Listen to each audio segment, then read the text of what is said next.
banyak hal yang indah bagi hidup kami. Dan saat kami mau bersuara bagi Tuhan Yesus yang siap bersuara, sama-sama kita katakan amin. Haleluya. Kasih tahu sedikit tangannya, katakan oleh darah anak domba kita diselamatkan. Haleluya.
Baik Bapak Ibu saudara terkasih, kita akan sama-sama belajar firman Tuhan pada malam hari ini.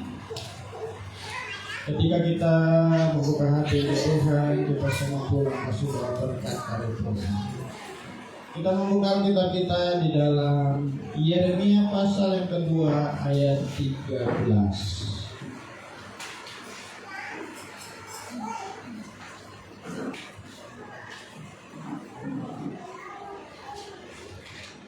Yeremia pasal yang kedua ayat 13. Yang sudah dapat katakan amin. Kita membacanya sama-sama. Saya hitung sampai 3. 1, 2, 3. Sebab 2 kali umatku berbuat jahat, mereka meninggalkan aku, sumber air yang hidup, untuk menggali kolam bagi mereka sendiri, yakni kolam yang bocor yang tidak dapat menahan. Sebab 2 kali umatku berbuat jahat. Ini ungkapan ini sebenarnya ungkapan lebih dari 1 kali, berarti 2 kali. Ini adalah penekanannya, ini sebenarnya mereka ini sudah biasa berbuat jahat, sudah ulang-ulang. Jadi waktu mereka melakukan hal yang jahat itu merupakan kebiasaan mereka. Sehingga kalau orang sudah biasa berbuat jahat, maka dia anggap bahwa perbuatannya itu betul. Makanya si Hitler berkata, sampaikan kebohongan berulang-ulang, maka kebohongan itu menjadi satu kebenaran. Ya? Karena seulang-ulang tinggal itu yang dibilang, sehingga itu sudah dianggap sesuatu yang benar bagi dia. Sehingga akibatnya kalau kita baca di sana tadi, mereka meninggalkan aku, sumber air yang hidup. Bayangkan ini. Orang Israel ini meninggalkan sumber air yang hidup. Dan Yesus berkata bahwa akulah air hidup. Terus dikatakan di sana untuk menggali kolam bagi mereka sendiri. Artinya tinggalkan air hidup, tinggalkan berkat yang sesungguhnya, berusaha untuk mencari berkat dengan usaha mereka sendiri. Gali kolam sendiri, cari sumber lain yang bukan di dalam Tuhan. Orang kalau mencari sumber yang bukan di kanan Tuhan, pasti susah terus. Sehingga ada istilah gali lubang, tutup lubang. Lagunya itu kan, lagunya Roma Irama. Saya juga mau nyanyi, nggak tahu lagu.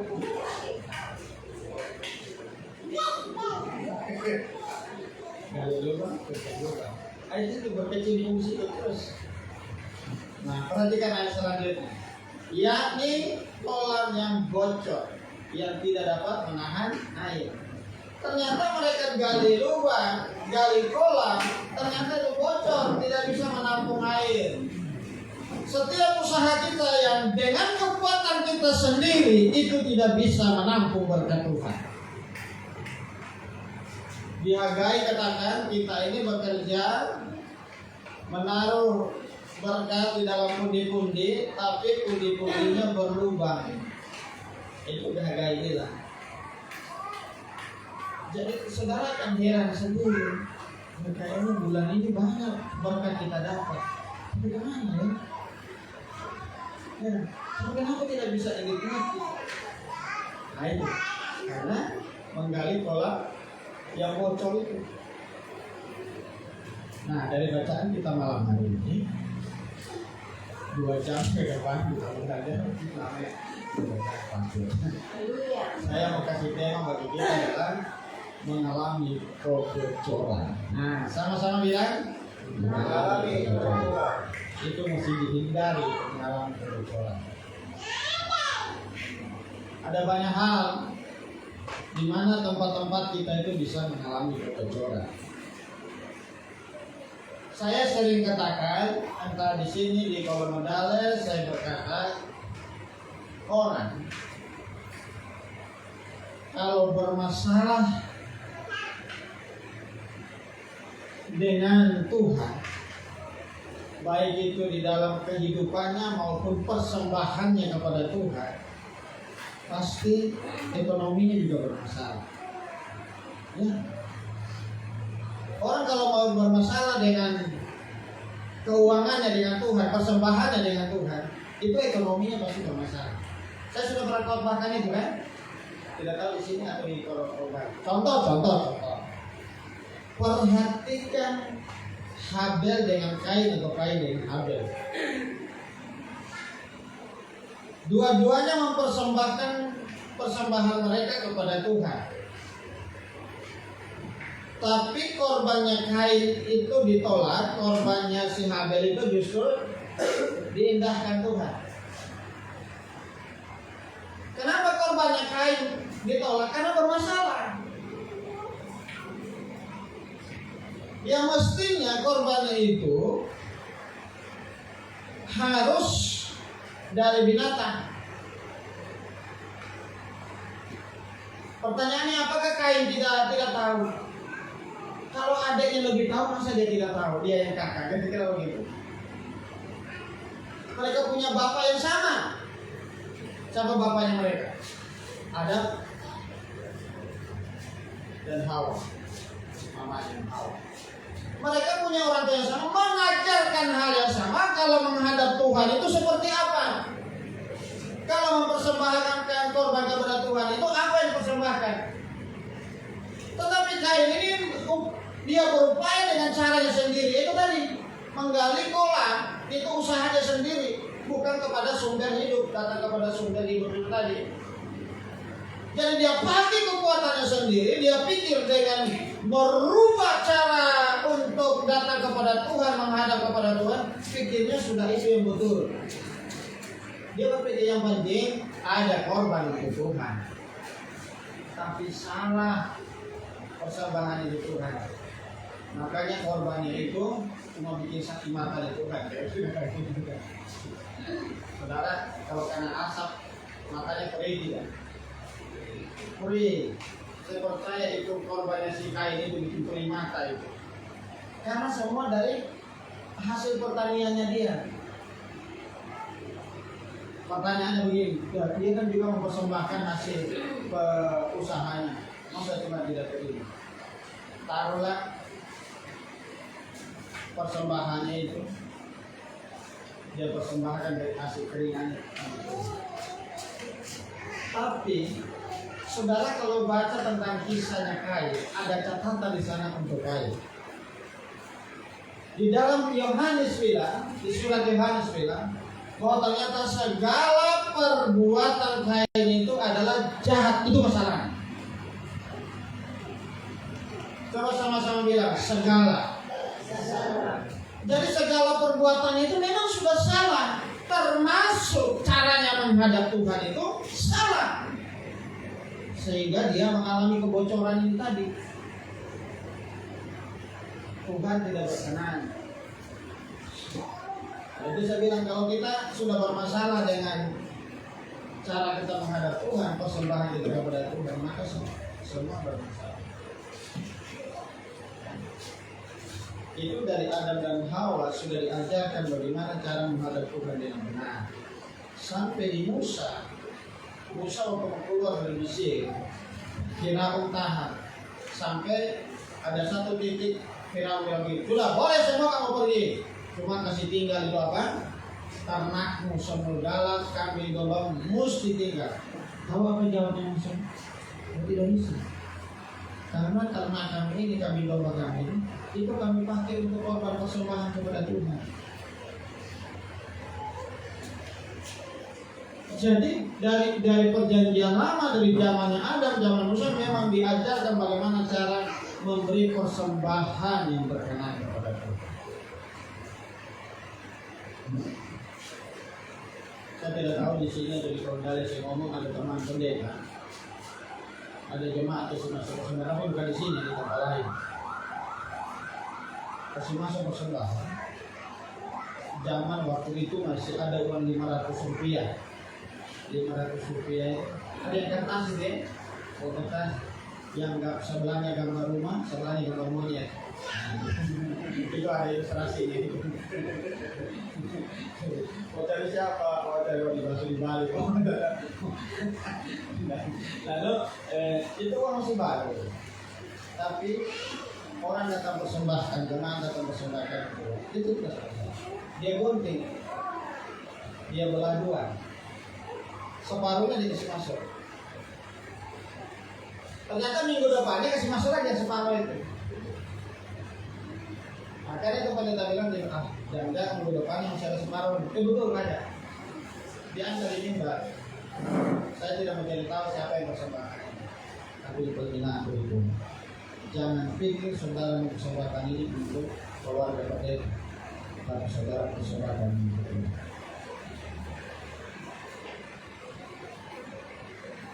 Dia pikir yang uang baru dibagi dua itu kawan itu menjauhkan akhirannya dari anak-anak Tuhan itu. Ini cerita-cerita yang teman itu. Ada juga orang kasih masuk persembahan karena salah mengkasih masuk persembahan dia tidak minta ulang. Ada tidak ada. Tapi saya tidak berpikir dari mana itu. Saya hidup di orang tua satu kali. Ini dulu juga cerita, masih zaman dulu itu ternyata uang 500 rupiah itu sudah banyak sekarang ini. Sudah banyak pakai beli apa-apa gitu. Nah waktu itu ada pengusaha rotan sehingga beribadah sama dia. Jadi pengusaha rotan ini kasih masuk persembahan ternyata salah, dia kasih masuk 5.000 zaman dulu itu sudah sama. Dari hari Senin itu disuruh pasar sama istri kan, Dia mandi, begitu surat dirangkul di pasar bawa 5.000 di somanya yang dibeli waktu itu. Jadi sebelum berangkat ada orang datang seperti ini. Semoga dia bekerja kayak ada dia. Kemarin saya salah isi masuk ke sama ada 5.000 gitu yang datang. Kemudian kita ngomong apa ya? Itu bisa mestinya 500. Kasih pulang ke pengusaha itu, dia masuk di kamar nangis. Kalau ini menangis sakit, bukan karena 5.000 yang dibutuhkan. Yang dia menangis sakit begitu. Untung saya belum belanjakan uang. Seandainya saya belanjakan, saya mau ganti dengan apa? Itu yang saya. Supaya saya belanjakan proyek ini dan aduh, saya akan berpikir keras bagaimana cara kasih pulang itu. Itu lucu terus masih hidup dalam tuasannya. Kalau saya sebutin orang satu golongan masih tahu. Haleluya.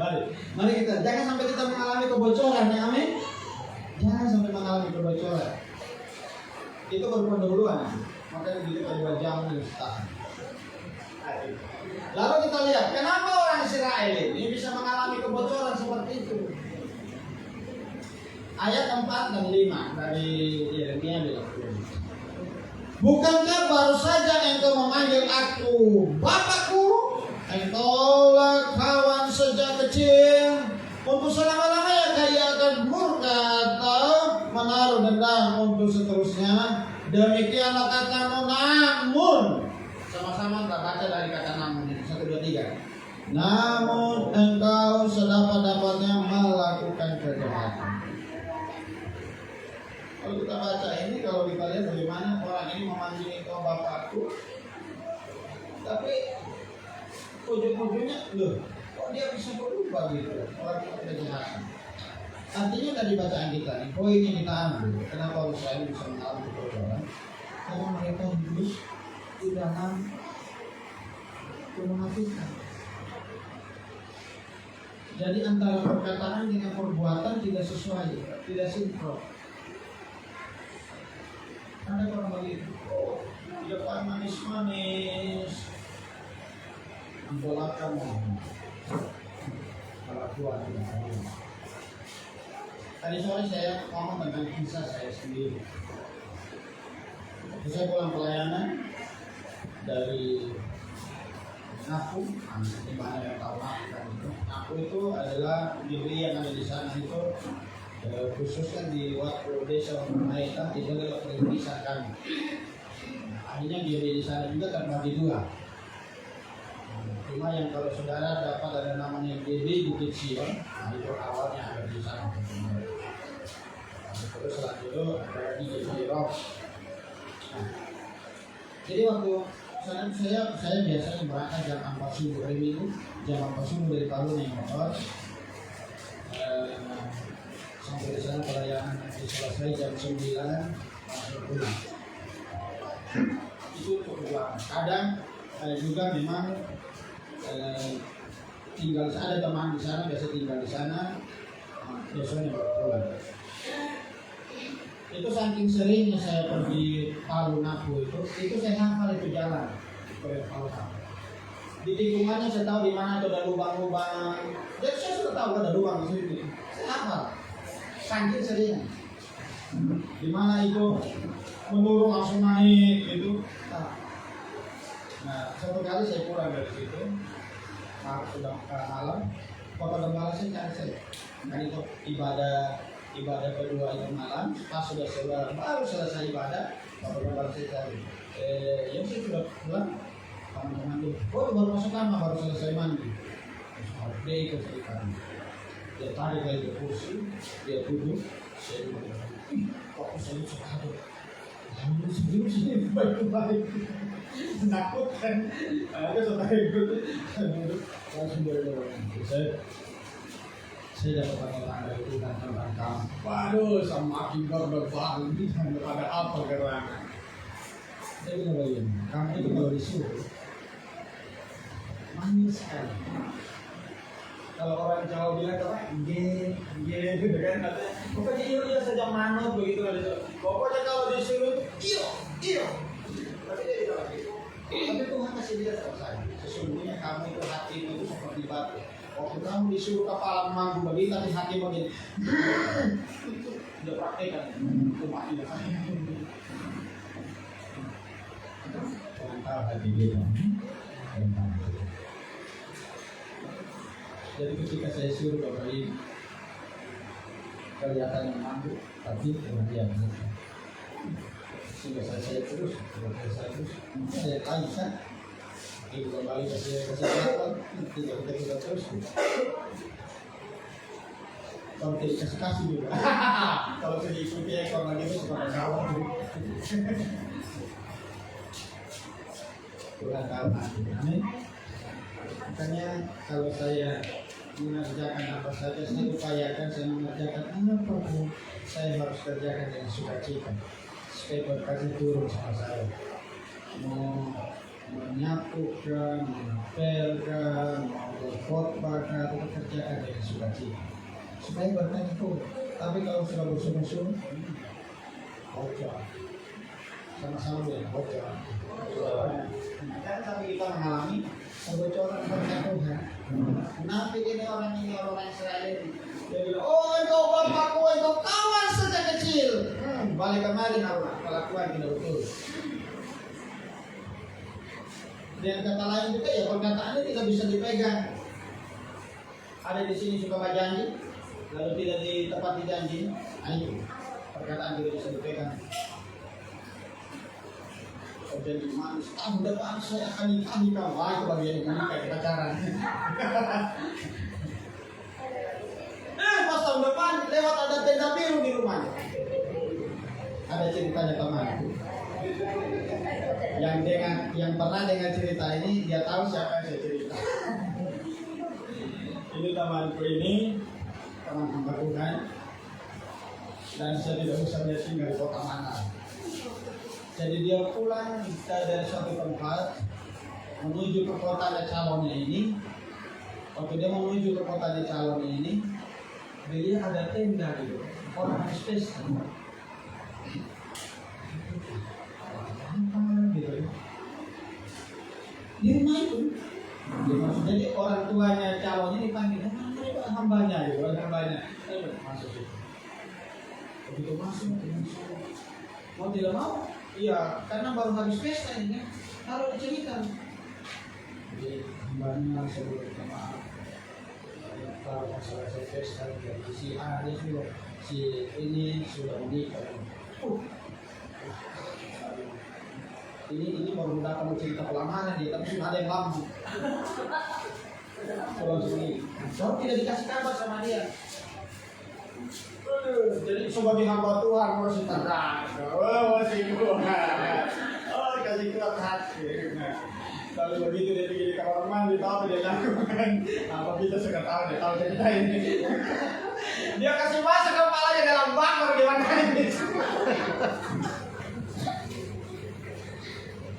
Dia tidak bisa lama-lama di situ, pamit. Dari tadi ternyata dari itu Tuhan kasih terbaik sama dia. Oh haleluya, itu dahsyat. Jadi kalau ada pacar mau kasih kecewa sama kamu, dipegang tangannya, terima kasih, kamu sudah putus sama saya. Oh waktu kamu bilang begitu dia tidak bisa tidur itu. Kenapa dia bilang terima kasih? Saya putus tanya. Karena Tuhan pasti kasih terbaik. Puji. Coba kalau dengan kesaksian Pak Heri juga ini dengan ibu itu luar biasa kesaksian orang. Bayangkan soal di Toli-Toli sana, dia pergi kerja di Toli-Toli sana, so ganti nama dari Filipus di sana. Wah, tetap itu ada di orang aja pergi mana-mana. Luar biasa Tuhan baik. Tuhan mempertemukan dia sudah menyeberang laut. Makanya harus bisa dipegang ke perkataan. Kalau sama bilang jangan punya gitu. Dari saya sama Bapak Ibu sini semua punya pengalaman yang sudah berkeluarga. punya pengalaman yang indah bagaimana waktu bertemu dengan kekasih hati, sampai akhirnya perkataan bapak dipegang, akhirnya jadi begitu. Coba tidak bisa dipegang perkataan si Fajil, itu bisa perkataan karena bisa dipercaya, makanya jadilah sampai hari ini diberkati Tuhan. Sudah saja kalau saya, kalau saya lebih unik lagi, gitu kan? Datang itu gambaran ke dulu dia. Jadi kapan kamu mau dipinang? Dia kaget. Kenapa kita pinang? Belum ada pacaran. Oh minta dipinang. Oh tak angka itu. Tapi dia mau menjawab itu dengan hikmat Tuhan luar biasa dia menjawab. Oh tunggu dulu, saya kan punya orang tua, punya keluarga, saya mesti ceritakan ini. Dia bisa tidur dia orang ini. Jangan ikut cara saya. Itu cara orang tidak tahu pacaran. Nah, jadi kita lihat ini orang Israel ini mengalami kebocoran tadi karena apa? Hidup mereka tidak bisa dipegang perkataan. Tidak bisa dipegang. Hidup dalam kenafikan. Ayat yang kita baca tadi, oh dari itu memanggil aku Bapa, dari awal kau panggil Bapa, engkau teman kecilku, ya panggilku hariku dengan manja. Tapi namun dikatakan, namun engkau melakukan yang jahat lagi. Saudara, kalau seperti ini jauh itu rezeki, jauh itu berkat. Makanya mengalami kebocoran terus. Itu tadi saya bilang, kita heran nih, perasaan banyak ini rezeki yang saya terima bulan ini. Tapi karena semua ya. Nah itu dia. Nah yang kedua. Yang kedua ayat 12.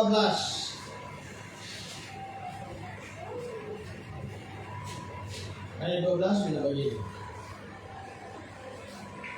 Pergilah menyerukan perkataan-perkataan ini ke utara. Katakanlah, kembalilah hai Israel, perempuan murtad. Demikianlah firman Tuhan. Mukaku tidak akan muram terhadap kamu, sebab aku ini murah hati. Demikianlah firman Tuhan, tidak akan murka untuk selama-lamanya. Terus kita baca lagi ayat 13 tadi. Hanya akuilah kesalahan. Sama-sama bilang, hanya akuilah kesalahan. Coba lebih mantap lagi. Hanya akuilah kesalahan. Nah, terus kalimat selanjutnya dikatakan di sana bahwa engkau telah mendurhaka terhadap Tuhan Allahmu, telah melampiaskan cinta berakhir kepada orang-orang asing di bawah setiap pohon yang rimbun dan tidak mendengarkan suaraku. Demikianlah firman Tuhan. Artinya kalau baca ini ayat ini cerita ini mereka ini sebenarnya hidup di dalam penyembahan berhala. Dikatakan di sana bahwa apa? Cinta mereka itu mereka lampiaskan kepada berhala-berhala. Ada yang masih simpan-simpan berhala di sini. Kemana-mana baunya itunya ikan ditimbang. Sebelum turun dari rumah baca kiri baca kanan dulu. Bismillah bisbengko ada sisa simpan besok. Saya dulu begitu. Tapi bukan yang bengko itu tadi kan. Bukan yang disuruh. Saya dulu begitu. Saya ini dulu belajar banyak ilmu yang saya pelajari, termasuk ilmu kekebalan. Dan saya sudah pernah buku potong dan tidak mempan dimakan parah. Dulu, sama-sama bilang dulu. Oh sekarang itu orang jadi kebanggaan. Oh dulu kalau saya tidak bertobat dari pasukan merah saya itu. Mungkin.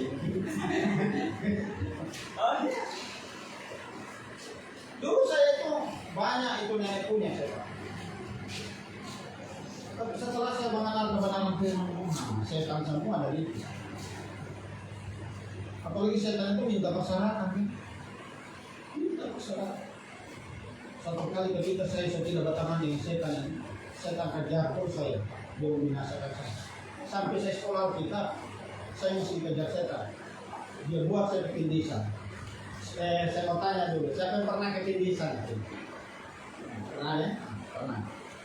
Itu kalau ketindisan, waktu jalan, duduk, tidur, atau gimana? Waktu tidur kan? Waktu tidur, benar? Saya waktu duduk saja bisa ke desa. Duduk di kursi, saya sedikit saja kepala. Itu saya sudah ke desa. Sampai di sekolah kita. Akhirnya saya 2 pelepasan itu bukan cuma 1 kali di Palu sama dengan saya punya dosen yang di sekolah kita. Saya cerita semua dia doakan. Jadi teman saya sudah tahu betul kalau makanya tidak ada teman yang tidur dekat dengan saya. Kalaupun ada satu tempat tidur itu masih berbalik maksudnya begini. Kepala saya ini di kakinya dia, jadi kakinya dia itu ada di kepala, posisi begitu. Kadang sudah pokok kaki gitu kan, itu tidak serap. Itu sudah bikin. Karena apa? Kalau saya sampai mimpi ke desa, saya pukul itu orang. Sampai itu besi-besi tempat tidur itu dari besi itu sudah bunyi. Nah teman saya sudah tahu. Yang kakak rohani saya lebih tahu dia waktu di Palu itu. Dia sementara belajar, saya dulu saya ke desa dia sudah tahu. Dia terking pakai bahasa Inggris, itu bahasa Inggris. In the name of Jesus. Sudah sadar lagi. Ternyata begini, ternyata kalau kita masih buka celah, memang iblis itu bisa mengisahkan. Makanya jangan buka celah. Amin. Jangan buka celah. Saya mau cerita waktu saya di Palu. Ketika saya sudah lepaskan itu saya punya nenek punya itu yang dibaca itu tulis apa semua. Artinya begini, saya sudah tidak mau pakai begitu. Lalu satu kali, saya sudah dibaptis, saya sudah lepaskan. Satu kali di rumah di mana kita tinggal sama-sama dengan teman, itu juga bukan rumah kos, rumahnya kakaknya teman. Dia bangun tanah kosong di situ. Lalu di tanah kosong itu tanahnya temannya juga. Dia bangun rumah pondok-pondok situ, jadi kita tinggal di situ. Nah kalau saudara orang Palu pada zaman itu pernah dengar atau lihat namanya Toko A3. Saya belum pernah dengar Toko A3 di Palu. Tapi kita tahu A3 itu di Masomba. Masomba tadi saya kalau Masomba tahu kan. Sekarang itu di belakang Toko A3 itu di situ di Palu sana. Nah satu kali teman saya bilang begini. Biasanya malam ini saya lambat pulang. Saya mau antar adik saya pulang kampung. Jadi itu saya masih foto bapak. Jadi itu sesuatu. Malam itu saya diserang setan, rasa gelap. Karena kalau itu saya tidak berteman dengan setan pasti marah sama kita. Ya. Waktu saya tidur malam itu, saya tidur. Saya lihat itu bayangan lampu itu kayak raksasa mendekat kamu salah. Tapi sebelumnya itu baru belum tidur baru mantan saya pulang tidur. Saya dengar ada kucing dari luar rumah itu dari arah pohon sagu. Orang bilang sagu itu angker. Aduh itu kucing datang, aduh suaranya tidak enak sekali. Waktu saya dengar itu kalau kucing, saya ambil parang. Orang bilang parang yang ini yang lebar itu sambil kalau tapi itu memang parang-parang yang saya tidak tajam. Itu memang taruh situ saya pukul dinding supaya itu kucing lari gitu. Akhirnya berikutnya lagi maksudnya malam yang sama berikutnya lagi tiba-tiba itu kucing langsung bunyinya di kamar sebelah. Itu tadinya di luar bunyi, ini tiba-tiba saya masuk di kamar sudah rasa bunyi. Jadi saya juga tidak masuk di kamar itu, saya dari ruang tamu itu saya ambil itu parang tadi, saya pukul lagi dinding, saya usir tidak tahu, saya tidak dengar udah dia mau lompat di mana dia dengar, cuma sempat dengar bunyi daun begitu di luar. Nah begitu sudah mau siap-siap lagi ini mau tidur ini, saya tunggu-tunggu teman saya antar adiknya tidak pulang. Ternyata dia memang tidak pulang malam itu. Saya dengar di kucing itu sudah langsung di dapur. Wah itu mengerikan. Di dapur itu belanga itu saya dengar bagaimana dia cakar kayak senjata. Pokoknya saya piring itu saya dengar sudah berhamburan di dapur. Saya juga tidak mau ke dapur, saya ambil di depan, saya pukul lagi di dapur. Saya keras. Dalam hati saya dan tetangga mereka, mana sepi kan?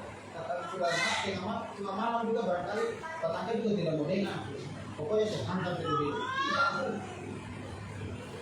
Akhirnya saya doakan. Dulu macam suara kucing lain saya berdoa. Nah, setelah saya tidur itu, saya lihat bayangan lampu itu tadi. Tapi kan lampu ini, lampu yang dari botol itu kan ada listrik di situ.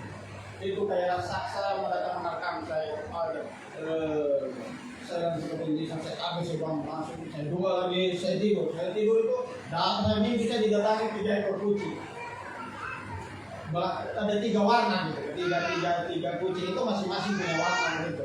Termasuk warna masak gitu. Nah, waktu datang itu, aduh di situ lagi dia garap-garap sini kucing saya gitu. Saya tahu itu kucing kita tadi. Wah, semakin sungguh-sungguh saya berdoa. Itu kalau orang sudah takut itu doanya itu luar biasa ya. Akhirnya saya bisa tidur dan menyenangkan seperti itu kalau saya bangun besok pagi. Bangun pagi-pagi apa yang saya pikirkan mau kasih bayi itu belanga yang jatuh di dapur itu tadi yang sudah dikasih rambut kucing. Tahu apa ini? Saya keluar di dapur. Semua pada posisinya tidak ada yang jatuh. Yang saya dengar itu belanga jatuh, saya dengar itu piring itu sudah berhamburan di lantai. Tidak ada satupun jatuh. Tapi saya tahu itu ya.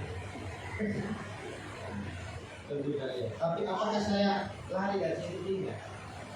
Jadi saya dari situ saya cerita sama temanku.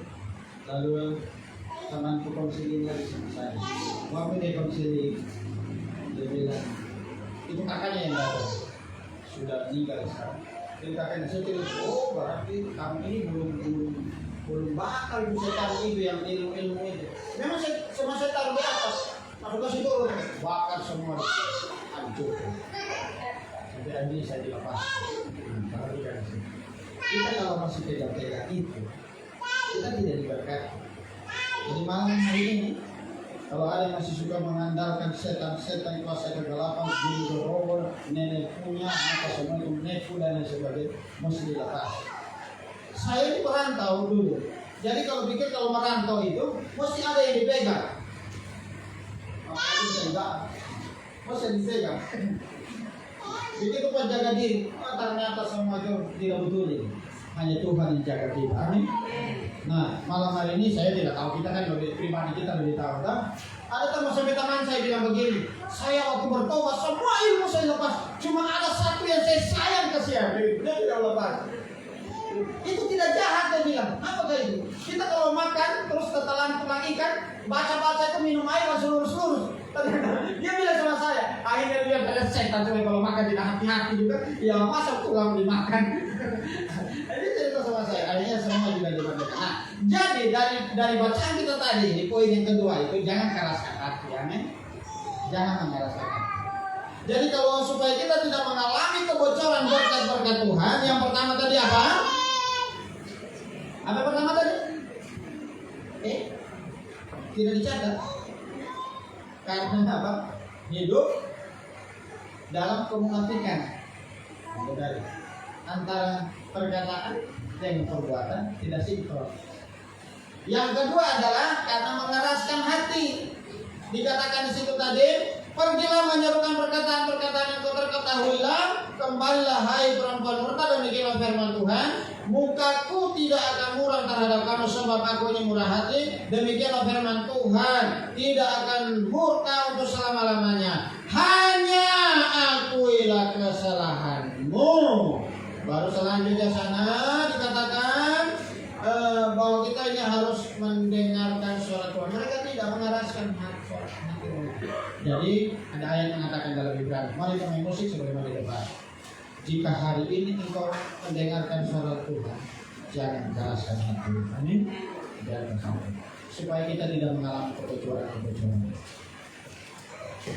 Saya rindu kita semua boleh bertumbuh dalam kebenaran Tuhan. Kita sudah dengar firman Tuhan ini, jangan keraskan hati kita. Saat ini kita mempersiapkan diri kita masuk dalam pertemuan, kita memperdoa pertemuan. Mari pelayan pertemuan bisa posisi di depan sama-sama kita berdoa. Sebelum kita angkat pujian, kita berdoa. Luar biasa. Terima kasih. Bapak Ibu, siapkan hati saudara untuk terima berdoa.